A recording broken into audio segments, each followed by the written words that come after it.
and we're walking from Glasgow to Brussels for children's human rights and against all injustices, against all people. But this is not a confrontational walk. It's not going to be offensive to anyone. We're not trying to bring down any political party or anything like that. In fact, we want to try and encourage politicians to speak out against some of the things that are unjust and try and help a lot of people. I'm not very good at words, I'm afraid, but I mean, my personal story, my son has been taken up for adoption. I lost my son 3 weeks ago. I felt I could have looked after my son. I've given me job up, given me flat up to do this walk for justice. I know there's a lot of other parents, there is children who are missing parents, and I just want really for people to recognise that children and parents are being separated unnecessarily. I believe as a single father I could have brought up my son. I wasn't given that chance. I should have been given. I feel as if should have been given the chance. I could have brought my child up. I could have supported my child. I had everything in place for my child to be brought up. I had plans. I had future plans. I had planned out my son's future. You know, and this is something I'm going to miss out on for 18 years. I don't. One thing I'm disagreeing with is advertising adoption. I don't think they should be advertising it as a business. I think it's wrong. I think people who do want to adopt will go through the right channels themselves to adopt. I don't think social workers should need to be under pressure to hit targets, because obviously targets is pressure. And it could affect their job one way or another, which some parents do give social services the backlash for that, not realising they do have targets, they are under pressure. Really, all I've got to say is you know, hopefully someone listens and there is going to be justice for children, and I'll not stop, and I'll never give up. I'll never give up for my child. I'll keep going. I see I walk to Brussels, that's just Europe. I'll more likely walk the world until I get justice for my son. I mean, I know personally as a father that I could have brought my son up, and I want my son to know that I'm never ever going to give up for him. I never will. I'd do anything to have my child.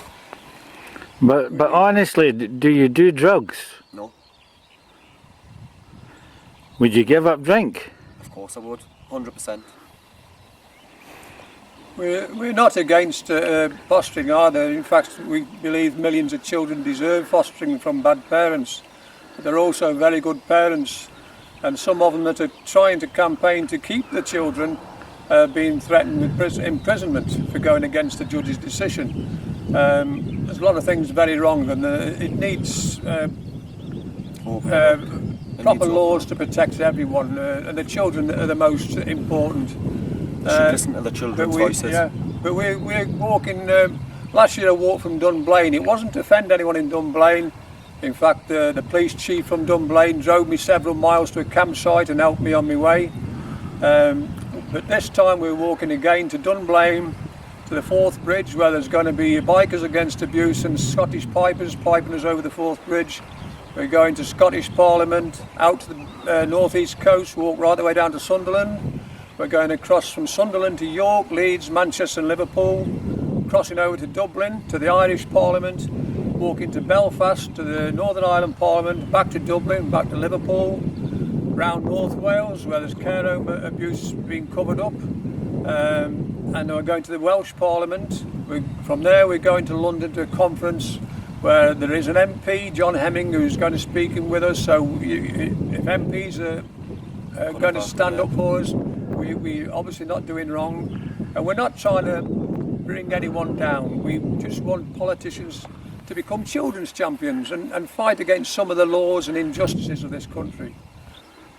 I mean, we just. But excuse me, but the young man there, do you have a job or did you have a job? I actually give me job up to sort out the care proceedings, to go and be assessed, to see if I could have my son full time dad. But did you have a job is the question? Oh yeah.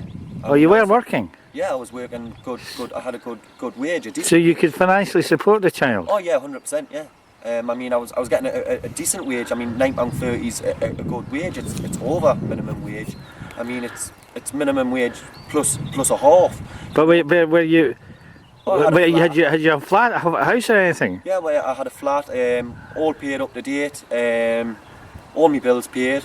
But could you have proven that? Did you have the receipts for the electricity bill and everything else? Yeah, the social services in my case were well aware of that.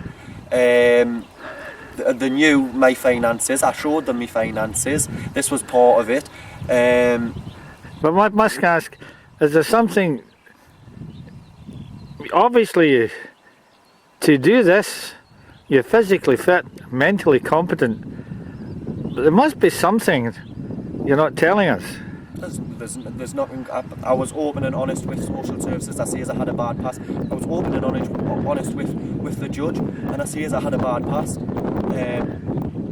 I was a boy then, you know. I wasn't a father then. I didn't have responsibilities then, you know. I kind of changed my past and put in place what I'd done wrong in the past and make sure that doesn't happen in the future. I mean, were these wrongs before you had your son, may I ask? Yeah, all of them before I had my son. Yeah.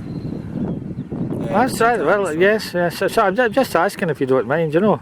I mean, not at all. I mean, I was open and honest all the way through, and this is what was used against us, was my past. Is it the love of your son, or fear of adoption parents, that is making this necessary in your part?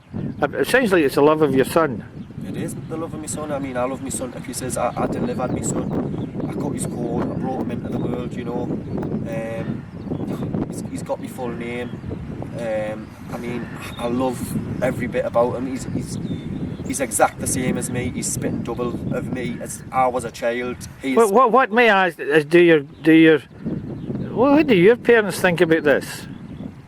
My dad didn't know because I didn't tell my dad, and my dad's from Glasgow. I didn't tell my dad because I felt my son is my responsibility, and I shouldn't need to put my responsibility on any of my other family. I thought it was my responsibility to look after my own child, and it isn't other people's responsibility to look after my child. It's my responsibility as a father. That's something I should do. I should be providing for my son. I should be learning my son. I should be schooling my son.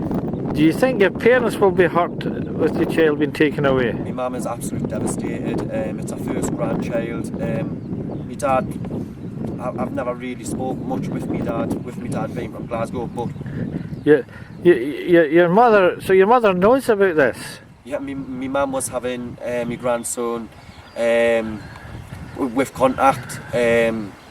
So your mother was there to help. She was devastated. My mum says, I mean, my mum is ill, but she says she would support us in any way she could. Do you really need to? You sound like a young, fit, healthy young man. What support do you need, if any? I didn't. I mean, I don't feel as if I need any support, to be honest. I mean, I can get a job straight away. I mean, I can go back to work where I had quit. The lads had said I can go back and work with them anytime.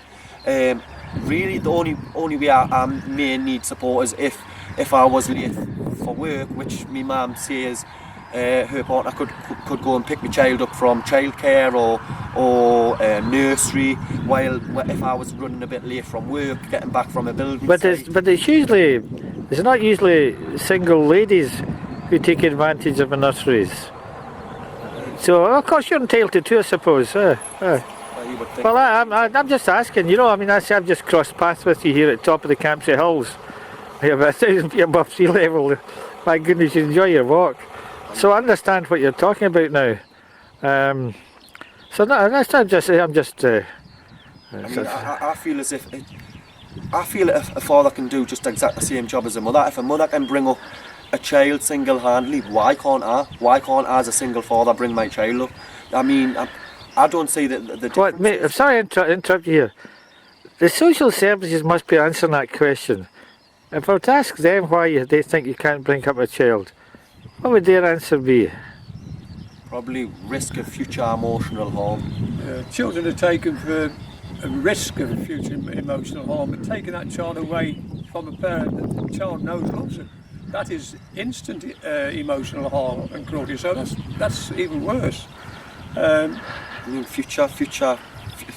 Who? No one's claiming to be clairvoyant. I mean, I cannot say what's going to happen, what may or may not happen in the future. You know, and I don't think these should be allowed to use the word risk of future emotional harm. It's wrong. It's wrong to say we think something maybe happen. Maybe it will happen, but then again, maybe it won't. Fair comment. So anyway, the answer to the question is, if you don't mind me asking it, because I'm just a passerby, is that their argument is it's a potential future for the child as a father who'll walk all this distance and turn somersaults for his son. Well, anyway, as I said, I don't know their side of the story. You're giving it as it is best it can. I mean, like I say, I've got their side of the story in my bag, and this has come to Brussels with us, and I carry their story, and that's their side of things, and I've got my side of things, and like I say, I was open and honest. I wanted to work with social services. I even say I wouldn't mind the help if I needed a little bit help. I wouldn't mind a bit help if I needed help with support groups or anything that I might have needed, like childcare, like nurseries and things. I wouldn't have minded the help, so they could have pointed us in the right direction. I'm